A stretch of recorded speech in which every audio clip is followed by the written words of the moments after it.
मन्त्रालयमा तत रहने गरी सरकारद्वारा झण्डै 1000 राजपत्राङ्कित श्रेणीमा अस्थायी दरबन्दी स्वीकृत। प्रधानमन्त्रीलाई भारतीय गुप्तचर संस्था रका प्रमुखले नभेटेको सञ्चार मन्त्री बाँसकोटाको दावी।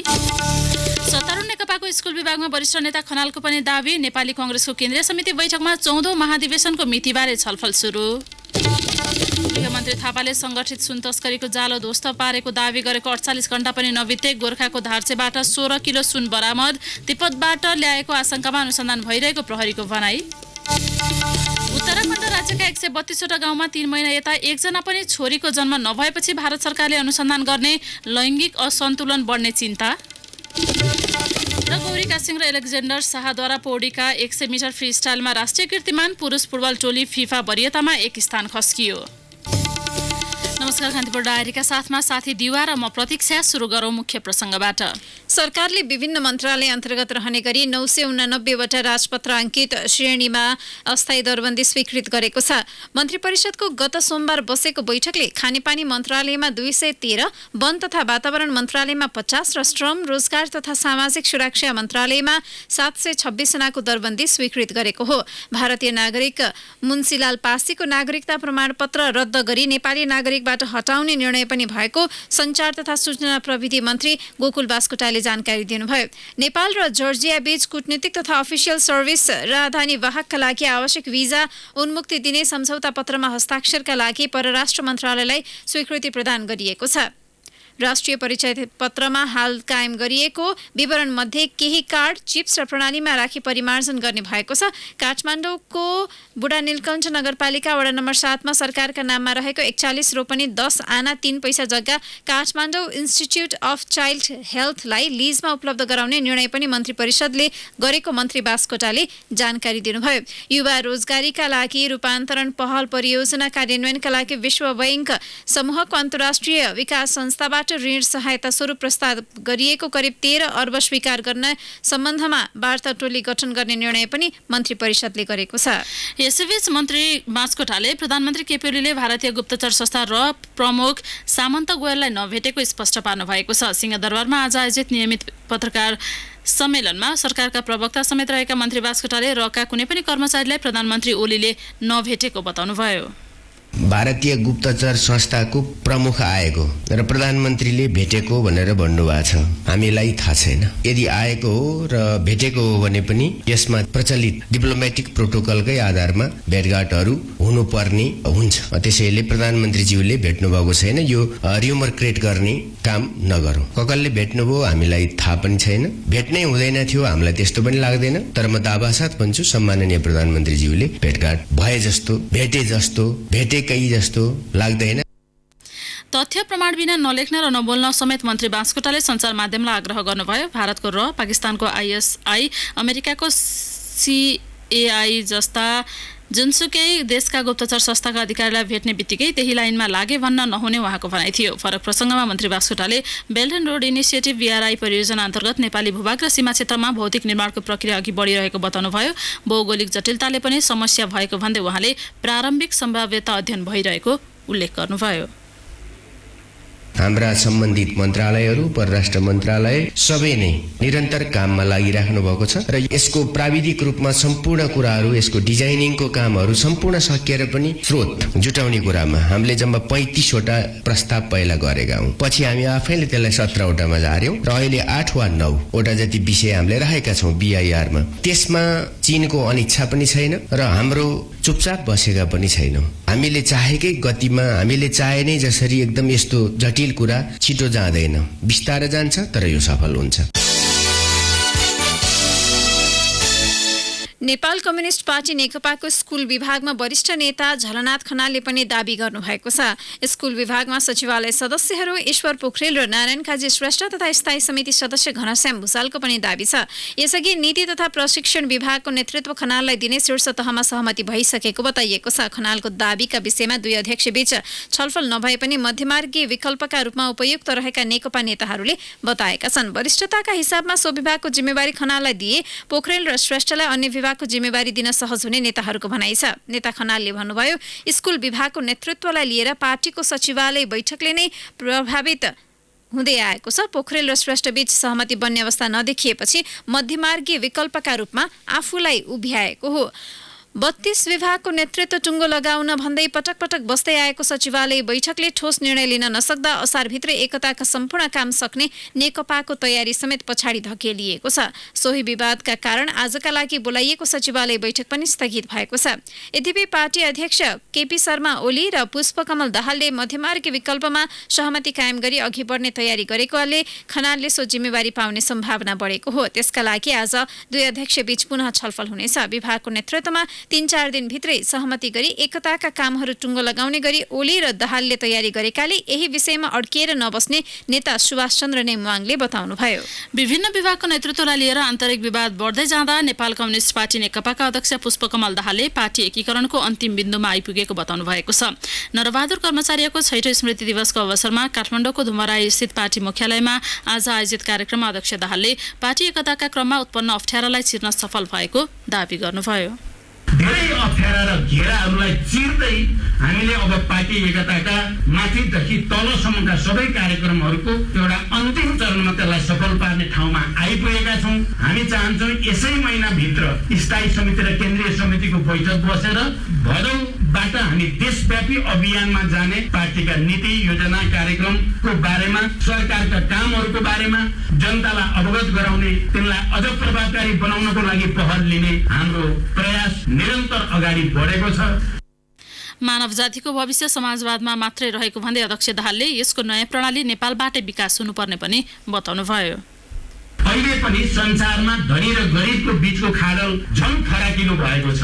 गरिबीको दुष्चक्रमा अरबौं मानिसहरू अहिले पनि पिल्सिएकै छन् र यो परिस्थितिमा मानव जातिको भविष्य भनेको समाजवादमा मात्रै छ। सामाजिक न्याय र समृद्धि यो दुईटा, सामाजिक न्याय बिनाको केही मान्छेहरू मात्रै धनी हुने र बहुसंख्यक गरिब हुने सिस्टमले मानव जातिको कल्याण गर्नै सक्दैन। कारण सामाजिक न्याय सहितको समृद्धि, सबैले उपभोग गर्न पाउने समृद्धिको एउटा नयाँ मोडेल नेपालबाट दिन सक्नुपर्दछ। नेपाली कांग्रेसले 14औं महाधिवेशनको मितिबारे छलफल थालेको छ। सभापति शेरबहादुर देउबा आफ्नो कार्यकाल 1 वर्ष बढाउने योजनामा रहेको आरोप संस्थापन इतर पक्षले लगाइरहेका बेला केन्द्रीय समिति बैठकमा महाधिवेशनको मितिबारे छलफल सुरु भएको हो। सभापति देउबाको कार्यकाल आगामी फागुनमा सकिँदैछ। विभिन्न 13वटा एजेन्डा सहित सुरु केन्द्रीय समिति बैठकमा आज दोस्रो नम्बरमा रहेको 14औं महाधिवेशनको कार्यतालिका निर्माण गरी प्रक्रिया अगाडि बढाउने विषयमा सदस्यहरूले धारणा राख्ने क्रम सुरु भएको केन्द्रीय सदस्य रामकृष्ण यादवले जानकारी दिनुभयो। ललितपुरको सानेपा स्थित पार्टी मुख्यालयमा आज बोल्ने सदस्यले पार्टी एक भएर जानुपर्ने धारणा राख्दै महाधिवेशनको मितिलाई लिएर भने फरक धारणा राखेका थिए। संस्थापन इतर पक्षका सदस्यले महाधिवेशनको मिति 1 वर्षपछि सारा नहुने बताउँदा संस्थापन पक्षधरले भने संगठन विस्तार गरेर मात्र महाधिवेशनमा जान आवश्यक रहेको धारणा राखेका थिए। आज उपसभापति विमलेन्द्र निधि र विजय कुमार गक्षदार तथा नेताहरू विनेन्द्र रिजाल, धीरेन्द्र बडु लगायतले बोल्नु भएको कांग्रेस कार्यालयले जनाएको छ।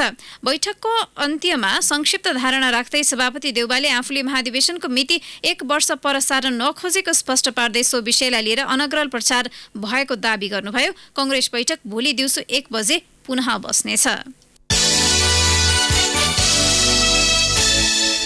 गृहमन्त्री रामबहादुर थापाले संगठित सुन तस्करीको जालो ध्वस्त भएको दावी गरेकै दोस्रो दिन अवैध रूपमा राखिएको ठूलो परिमाणको सुन गोर्खाबाट बरामद भएको छ। गोर्खाको धारसे गाउँपालिका 3 खोर्ला बेसीबा स्थित ओडारमा लुकाई राखिएको 16 किलो सुन भेटिएको हो। खोर्ला बेसीको ओडा नजिक ढुङ्गाले च्यापेर राखेको अवस्थामा 16 थान बिस्कुट आकारको सुन बरामद भएको गोर्खाका एसपी ओम अधिकारीले बताउनुभयो। 27 दिनदेखि सम्पर्कविहीन यारु बगरका धनकमल गुरुङ हिजो काठमाडौँबाट पक्राउ परेपछि ओडारमा सुन लुकाएको रहस्य खुलेको थियो। यद्यपि घटनाको अनुसन्धान जारी नै रहेकाले गोर्खाबाट बरामद सुन त्रिभुवन अन्तर्राष्ट्रिय विमानस्थल वा रसोनाकाबाट भित्रिएको यकिन भएको छैन। सुन बरामदपछि मालिकको खोजी भइरहेको प्रहरीले जनाएको छ। पक्राउ परेका गुरुङले खच्चड मार्फत गाउँमा सामान ढुवानी गर्थे। गाउँकै केही व्यापारीको योजनामा सुन ल्याएको र पैसाको लोभमा आफैले लुटिएको नाटक गरेको हुन सक्ने आशंका प्रहरीको छ।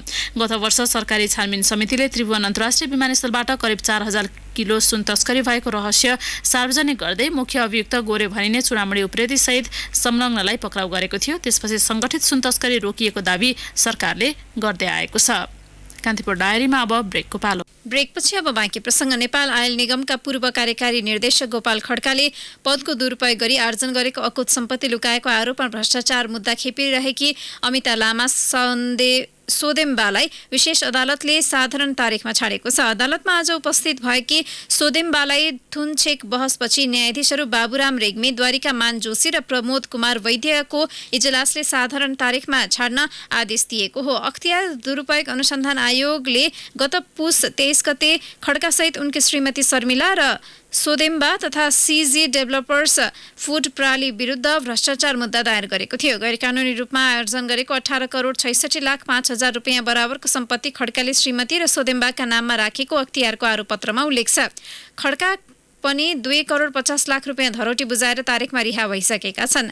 खड्का नेपाल आयल निगमको कार्यकारी निर्देशक रहँदा 7 प्रदेशमा इन्धन भण्डारणको लागि गरेको जग्गा खरिदमा अर्बौं बराबरको भ्रष्टाचार गरेको आरोप समेत लागेको थियो।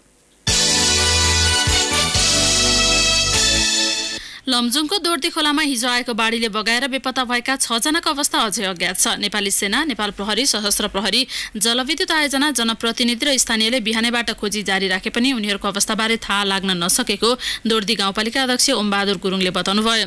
दोर्दी खोलामा निर्माणाधीन 25 मेगावाटको माथिल्लो दोर्दी ए जलविद्युत आयोजनामा कार्यरत कामदारलाई दोर्दीको बाढीले बगाएको थियो। उद्धार गरिएका 8 घाइते मध्ये 4 जनाको बेसी शहरस्थित जिल्ला अस्पतालमा उपचार भइरहेको छ। थप उपचारका लागि 3 जना काठमाडौँ आएका छन्। बाढीले 4 जनाको मृत्यु भएको थियो। प्रहरीका अनुसार बाराजितपुर सिमराका शहीद अन्सारी, पर्सा पोखरियाका शिवधुन चौधरी, सप्तरी सप्तकोशीका भुवनेश्वर चौधरी र डडेलधुरा आलितालका रमेश बुढाको मृत्यु भएको हो। यस्तै गुल्मीको सत्यवती गाउँपालिकामा पहिरोमा ज्यान गुमाउनेको संख्या 13 पुगेको छ। पहिरो पन्छाउने क्रममा आज बिहान वडा नम्बर 4 लिमघाको भिरकुनाका 8 वर्षीय तारा विकको सफेला परेपछि ज्यान गुमाउनेको संख्या 13 पुगेको जिल्ला प्रहरी कार्यालयका प्रमुख दीपक बस्नेतले जानकारी दिनुभयो। खराब मौसमका कारण हेलिकप्टर अवतरण गर्न नसक्दा उदयपुरको दुर्गम लिमचुङबुङ गाउँपालिकामा खाद्यान्न ढुवानी गर्न समस्या भएको छ। 1 नम्बर प्रदेश सरकारले आज राहतका लागि लिमचुङबुङ र ताप्ली गाउँपालिकामा हेलिकप्टरबाट खाद्यान्न पठाउने तयारी गरेको थियो। विराटनगरबाट लिमचुङबुङ गाउँपालिकाका लागि उडेको हेलिकप्टर खराब मौसमका कारण अवतरण गर्न नसक्दा पहिलो र दोस्रो लटमा लिमचुङबुङका लागि उडेको खाद्यान्न ताप्ली लगिएको प्रहरी उपरीक्षक वीरबहादुर बुढामगरले बताउनुभयो। मौसममा आएको सुधार आएपछि लिमचुङबुङमा खाद्यान्न ढुवानी गरिने बुढामगरको भनाइ छ। 2 साता अघि बाढी पहिरोका कारण सडक यातायात अवरोध बनेपछि लिमचुङबुङ र ताप्लीमा खाद्यान्न सङ्कट उत्पन्न भएका कारण प्रदेश विपद व्यवस्थापन कार्यकारी समितिले दुवै गाउँपालिकाका लागि आवश्यक खाद्यान्न हेलिकप्टर मार्फत पठाउने निर्णय गरेको थियो। लगातारको वर्षापछि रौतहटको गौर नगरपालिका स्थित लचका गाउँ पुनः डुबानमा परेको छ। पानीको बहाव बढेसँगै लचकामा आवाजावतको समेत समस्या भएको छ। सेना तथा नेपाल र सशस्त्र प्रहरीले डोरी लगाएर स्थानीयलाई वारपार गराइरहेका छन्। लचकामा वर्षेनी डुबानले आवाजावतमा समस्या पार्दै आएको छ। पश्चिम भेगबाट छिरेको पानी लचका हुँदै सदरमुकाम गौर पुग्ने गरेको छ। काठमाडौँको बाँसबारी स्थित गङ्गालाल हृदय राष्ट्रिय हृदयरोग केन्द्रले प्रदेश 2 को जनकपुरमा शाखा विस्तार गर्दै सेवा सुरु गरेको छ। उपप्रधान एवं स्वास्थ्य तथा जनसङ्ख्या मन्त्री उपेन्द्र यादवले सहित गङ्गालाल राष्ट्रिय हृदयरोग केन्द्रको जनकपुर शाखाको आज शुभारम्भ गर्नुभयो। केन्द्रले माघ 27 गतेदेखि नै जनकपुर अञ्चल अस्पताल परिसरमा बहिरङ्ग विभाग मार्फत सेवा थालेको थियो। प्रदेश 2 का मुटु रोगीलाई सामान्य स्वास्थ्य सेवाका लागि काठमाडौँ धाउनुपर्ने अवस्थाको अन्त्य भएको बताउँदै स्वास्थ्य मन्त्री यादवले सेवा केन्द्रलाई थप सुविधा सम्पन्न बनाउन प्रदेश सरकारलाई लगानी गर्न आग्रह गर्नुभयो। प्राविधिक शिक्षा तथा व्यावसायिक तालिम परिषद सिटिभिटीले राष्ट्रिय चिकित्सा शिक्षा ऐनको मर्म विपरीत टीएसई तर्फ स्वास्थ्य सम्बन्धी कार्यक्रममा भर्ना आह्वान गरेको छ। ऐन लागू भएको 5 वर्षभित्र क्रमशः हटाउँदै जाने कानुनी प्रावधान विपरीत सिटिभिटीले टीएसई अन्तर्गतका स्वास्थ्य कार्यक्रममा करिब 9000 कोटाका लागि भर्ना आह्वान गरेको हो। चिकित्सा शिक्षा आयोगको स्वीकृति बमोजिम नै सिटिभिटीको परिषद बैठकले सो निर्णय गरेको सदस्य सचिव पुष्प रमण वाग्लेले जानकारी दिनुभयो। भर्ना प्रक्रिया तुरुन्तै आइसकेको, कुनै कार्यविधि नबनेको, कुनै नीतिगत निर्णयहरू गर्ने भनेर नबनेको अवस्थामा त्यो ऐनलाई पनि मध्यनजर राखेर आयोगको निर्णय अनुसार काम कर्तव्य अधिकार आयोग अन्तर्गत पर्ने र आयोगको निर्णय बमोजिम नै परिषद कार्यालयले कार्यान्वयनको प्रक्रियामा अगाडि बढाएको हो। कान्तिपुर डायरीमा अब जुम्ला डायरीको पालो। जुम्ला डायरीमा एलपी देवकोटाको नमस्कार। जुम्ला सदरमुकाम खलङ्गा अन्धकार भएको 11 दिन बितिसक्दा पनि सरकारले विद्युत सेवा आपूर्तिका लागि वास्ता गरेको छैन। भारतीय ठेकेदार कम्पनीको ढिलासुस्ती र लापरवाहीका कारण साना जलविद्युत उपभोक्ता समिति जुम्लाको विद्युत गृहमा रहेको टर्बाइन जडान कार्य गरे पनि मेसिन बिग्रिएपछि विद्युत सेवा अलपत्र परेको हो। 1 महिनाभित्र 2 वटा नयाँ टर्बाइन जडान गरेर विद्युत सेवालाई प्रभावकारी बनाउने लक्ष्य राखिएको भए पनि अहिलेसम्म नयाँ मेसिनहरू राम्रोसँग सञ्चालनमा आउन सकेका छैनन्। नयाँ मेसिन बिग्रिएपछि जुम्लीवासी अँध्यारोमा बस्न बाध्य छन्। भारतीय पासी शुभकामना जेबीले विद्युत गृहमा रहेको टर्बाइनदेखि लिएर आवश्यक उपकरण जडान गर्ने जिम्मेवारी 2072 पुस महिनादेखि लिएको थियो। जिल्ला प्रशासन कार्यालय जुम्लामा स्तनपान कक्षको व्यवस्था गरिएको छ। जुम्लाका सरकारी कार्यालयमा धेरैजसो काम गर्दा उभिएर लाइनमा सेवाग्राहीलाई हैरानी भएको हुन्छ। यसमा कतिपय गर्भवती सुत्केरी महिलालाई उभिएरै काम गर्नुपर्ने बाध्यता छ। जिल्ला प्रशासन कार्यालयसँगै जोडिएको 2 कोठे नयाँ भवन निर्माण गरेर जिल्ला प्रशासन कार्यालयमा सेवा लिन आउने सुत्केरी महिलाले बच्चालाई दुध खुवाउने व्यवस्थाका लागि स्तनपान कक्ष र सेवाग्राही गर्भवती महिलाका लागि आराम कक्ष तयार गरी सञ्चालनमा ल्याएको प्रशासन कार्यालयले जनाएको छ। कार्यालयमा कार्यरत महिला कर्मचारी समेत यो सेवाबाट लाभान्वित हुनेछन्। तातापानी गाउँपालिकाले क्षेत्रका विद्यालयहरूमा दिवा खाजा अर्ग्यानिक खाद्यान्न मात्र खुवाउने तयारी गरेको छ। अर्ग्यानिक खाजाले बालबालिकाको पोषणमा वृद्धि हुने र रैथाने अन्नको उत्पादनमा समेत वृद्धि गर्ने गाउँपालिकाको लक्ष्य छ। जुम्लामा 170 वटा विद्यालय छन्। आधारभूत तहका 19,284 जना सधैँ विद्यालयमा सङ्घीय सरकारले दिँदै आएको दिवा खाजा कार्यक्रमबाट लाभान्वित छन्। तिला गाउँपालिका 8 र 9 रासा कुष्ठरोगको उच्च जोखिममा रहेको छ। स्थानीय सरकार आइसकेपछि पहिलो पटक तिलाको 8 र 9 मालापानी खोप्री र डिपु गाउँलाई लक्षित गरिएको स्वास्थ्य शिविरबाट रासा कुष्ठरोगको उच्च जोखिममा रहेको देखिएको छ। कुष्ठरोग पत्ता लगाउन चरमरोग स्वास्थ्य शिविर तिला गाउँपालिकाको स्वास्थ्य शाखाले दुर्गममा पुगेर शिविर सञ्चालन गरेको छ। जुम्लाकै सबैभन्दा दुर्गम भौगोलिक विकटताले पछि पारेको ठाउँ तिला गाउँपालिकाको रासा मालापानी खोप्री र डिपु हो। हवस् त, जुम्ला डायरी आजलाई यति नै। एलपी देवकोटालाई बिदा दिनुहोस्। नमस्कार। कान्तिपुर डायरीमा पुनः ब्रेकको पालो। अब आर्थिक प्रसङ्ग। धादिङमा व्यावसायिक रूपमा चिया खेती सुरु भएको छ। नीलकण्ठ नगरपालिका 9 निगालपानीका किसानले चिया खेती लगाएका हुन्। चिया खेतीका लागि अनुकूल हावापानी भएको प्राविधिक अध्ययनपछि खाली जग्गामा चिया खेती आरम्भ गरिएको हो। नीलकण्ठ नगरपालिकाको उच्च क्षेत्रको रूपमा रहेको निगालपानी डाँडामा चिया खेती गर्नका लागि प्राविधिक अध्ययन र मूल्याङ्कन गरिएको थियो। अध्ययन पश्चात उपयुक्त देखिएकाले पहिलो चरणमा 300 रोपनी जग्गामा व्यावसायिक रूपमा खेतीको सुरुवात गरिएको हो। धितोपत्र बजारमा आज दोहोरो अङ्कको गिरावट आएको छ। बजार परिसूचक नेप्से आज 14.15 अङ्कले घटेर 1269.92 अङ्कमा पुगेको छ। नेप्सेमा गिरावट आए पनि कारोबार रकम भने हिजोको तुलनामा 11 करोड रुपैयाँले वृद्धि भएको छ। 6 अङ्कले उकालो लागेको नेप्सेमा हिजो 44 करोड रुपैयाँ बराबरको कारोबार भएको थियो। सरकारले लगानीकर्तालाई लगानीको लागि आकर्षित गर्न नसक्नुको कारण पनि सेयर बजारमा घटबढ भइरहेको शेयर विश्लेषक अम्बिका पौडेलले बताउनुभयो। अब अन्तर्राष्ट्रिय प्रसङ्ग। भारत उत्तराखण्डका 132 गाउँमा 3 महिना यता एकजना पनि छोरीको जन्म नभएको विषयमा सरकारले अनुसन्धान गर्ने भएको छ। ती गाउँमा 216 छोराको जन्म हुँदा एउटा पनि छोरीको जन्म नहुनुले लैङ्गिक असन्तुलन बढ्ने भन्दै भारत सरकारले उच्च चासो राखेको हो। 4 लाख जनसङ्ख्या रहेको उत्तरकाशीका 550 गाउँलाई लैङ्गिक असन्तुलन मुख्य सामाजिक समस्या रहेको भन्दै छोरी बिनाको गाउँको नाम दिइएको छ। भारतको पन्जाब र हरियाणा सबैभन्दा बढी लैङ्गिक असमानता भएका राज्य हुन्। ग्रामीण तथा पहाडी इलाकामा भ्रूणको लिङ्ग पहिचान गरी गर्भपतन गरेका कारण लैङ्गिक असमानता देखिएको हो। भारतमा पुरुष महिलाको अनुपात 1000मा 933 रहेको छ। प्राकृतिक रूपमा पुरुष शारीरिक रूपमा कमजोर हुने भएकाले अनुपात 100 महिलामा 105 पुरुष हुनुलाई सामान्य मान्न सकिन्छ। अब खेल प्रसङ्ग। दक्षिण कोरियामा जारी 18औं फिना विश्व च्याम्पियनसिपमा नेपाली पौडीबाज गौरिका सिंह र एलेक्जेन्डर शाहले राष्ट्रिय कीर्तिमान कायम गरेका छन्। सिंहले 100 मिटर फ्री स्टाइलमा 2017 को 20औं राष्ट्रिय प्रतियोगितामा आफैले बनाएको कीर्तिमानमा सुधार गरेकी हुन्। उनले 1.79 मिनेटको आफ्नो समयमा सुधार गर्दै निर्धारित दूरी 1.62 मिनेटमा पार गर्दै नयाँ कीर्तिमान राखेकी हुन्। यद्यपि उनी 93 खेलाडी सहभागी प्रतियोगितामा 69औं स्थानमा रहन्। यस्तै 100 मिटर फ्री स्टाइलमा शिरीष गुरुङको नाममा रहेको कीर्तिमान शाहले भङ्ग गरेका छन्। सन् 2017 को NSA कपमा शिरीषले 57.69 सेकेन्डमा बनाएको कीर्तिमान एलेक्जेन्डर शाहले 56.28 सेकेन्डमा पार गर्दै आफ्नो नाम लेखाए। 120 खेलाडी सहभागी स्पर्धामा एलेक्जेन्डर शाहले 102औं स्थानमा रहेका थिए। राष्ट्रिय खेलकुद परिषदको 18औं सदस्य सचिवमा नियुक्त रमेश कुमार सिल्वालाई आन्तरिक खेलकुदलाई चलायमान बनाउने मात्रै होइन, बारम्बार मिति सर्दै आएको 13औं दक्षिण एसियाली खेलकुद साग आयोजना गर्ने चुनौती पनि छ। आवश्यक भौतिक पूर्वाधारको अभाव उनका लागि दाँतमा ढुङ्गा बन्न सक्छ। नियुक्तिको हनुमान पिरियडलाई भौतिक पूर्वाधार निर्माणमा केन्द्रित गर्ने उद्घोष गरे पनि तोकिएको मितिभित्रै निर्माण सम्पन्न गर्न बोलीभन्दा बेलचा बढी छिटो चलाउन आवश्यक छ। शिक्षा क्षेत्रमा कमाएको सफलता र व्यवस्थापनको अनुभवका आधारमा सिल्वालको कार्यकाल चुनौतीपूर्ण कम र अवसर ज्यादा हुनुपर्छ। नियुक्ति 2 साताभित्रै देखाउनुपर्ने सकारात्मक संकेतमा भने उनी चुकेका छन्।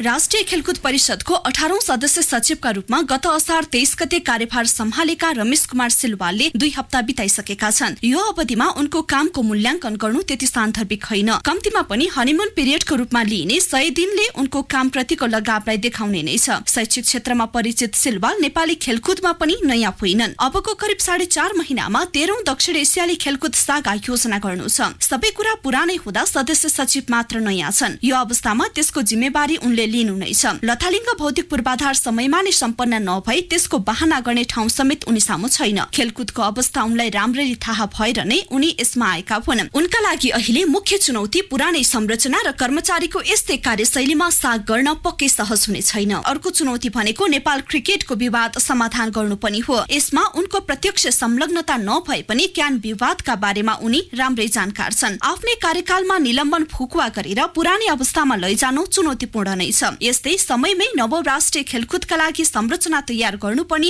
उनका लागि चुनौतीपूर्ण छ। शपथ ग्रहणमा आफू जागिर खान आएको नभई केही गरेर देखाउने बताएका सिल्वाल दिनहुँ 1-2 वटा कार्यक्रममा पुगेकै हुन्छन्। उनी पछिल्लो 2 हप्ता औपचारिक कार्यक्रम र स्वागत सम्मानमा नै व्यस्त देखिएका छन्, जुन उनका लागि अहिले उचित होइन। रेडियो कान्तिपुरका लागि लक्ष्मी जीसी।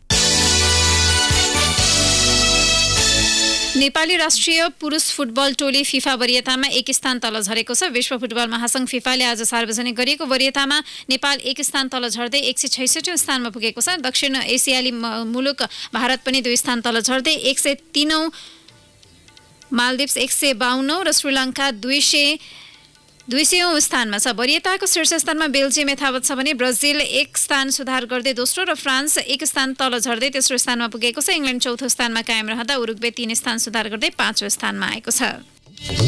हस्त कान्तिपुर डायरीको यो बुलेटिन अहिलेलाई यही सकिन्छ। साथी दिवा र म प्रतीक्षा बिदा हुन्छौँ। नमस्कार। सूचना र मनोरञ्जनको संवाहक रेडियो राष्ट्रको रेडियो कान्तिपुर।